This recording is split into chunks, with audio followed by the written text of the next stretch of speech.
verdad del año 1 después de Cristo es incómoda por una razón simple. Ese año no fue el inicio de nada para quienes lo vivieron, pero terminó siendo el punto de partida simbólico con el que Occidente ordenó al mundo. Y lo más curioso es que si pudieras viajar a ese momento, nadie te hablaría de antes o después de Cristo.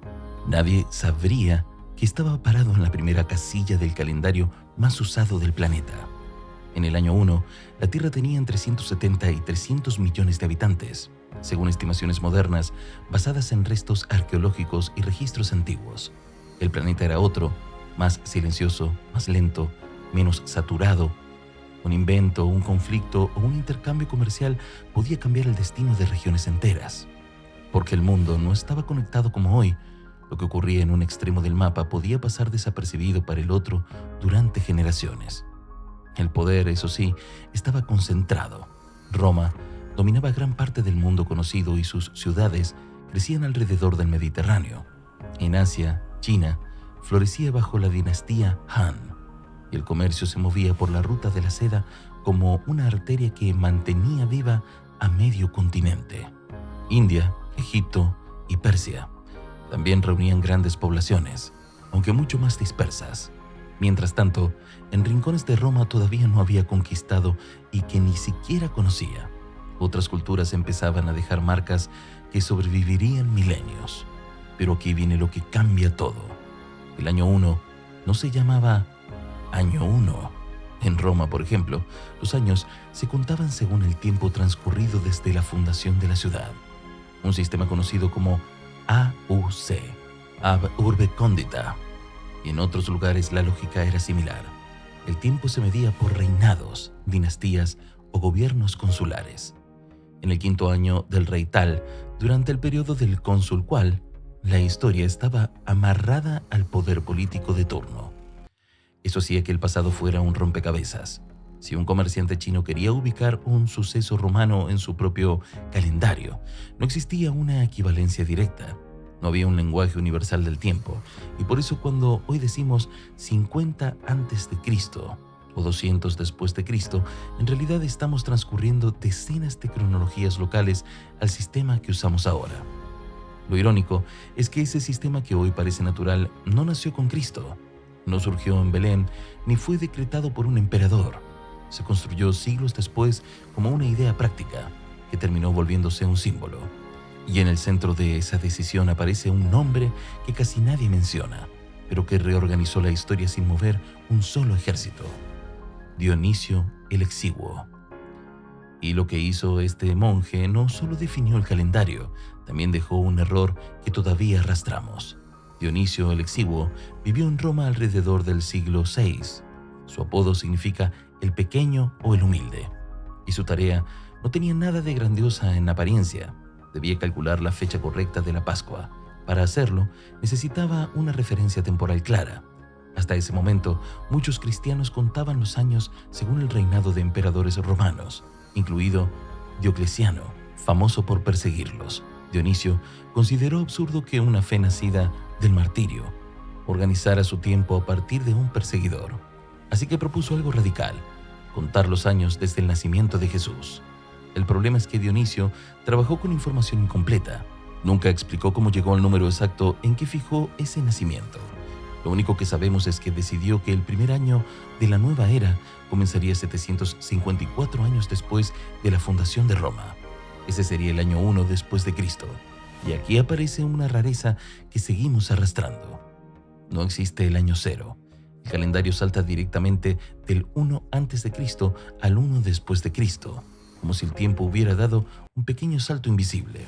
Hoy, la mayoría de historiadores coinciden en que Dionisio se equivocó.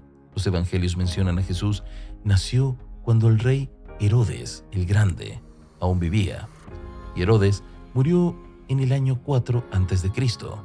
Eso significa que Jesús tuvo que haber nacido varios años antes del año 1. En otras palabras, el calendario cristiano no comienza cuando ocurrió el nacimiento que pretende señalar. Comienza cuando alguien decidió que debía comenzar ahí. Mientras ese error simbólico se consolidaba siglos después, el mundo del año 1 seguía su curso sin saberlo. En Roma cayó César, nieto y heredero del emperador Augusto. se encontraba en el oriente del imperio negociando acuerdos con los partos, el poderoso imperio que dominaba Persia.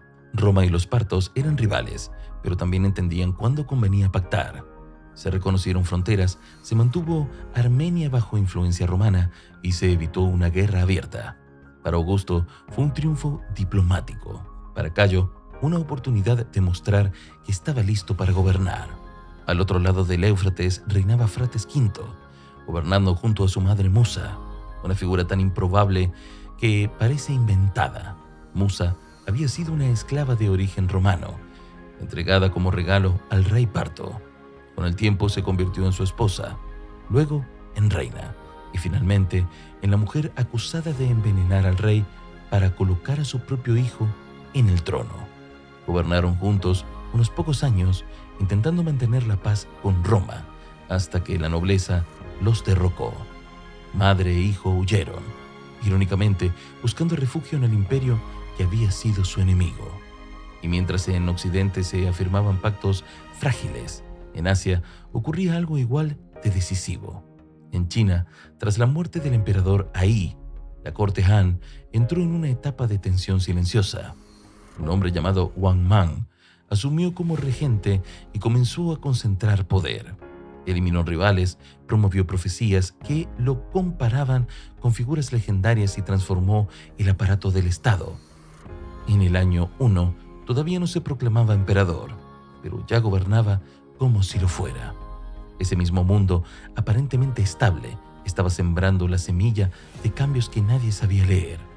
Y mientras imperios contaban ejércitos y firmaban tratados, otras huellas, mucho más silenciosas, estaban quedando grabadas en la tierra.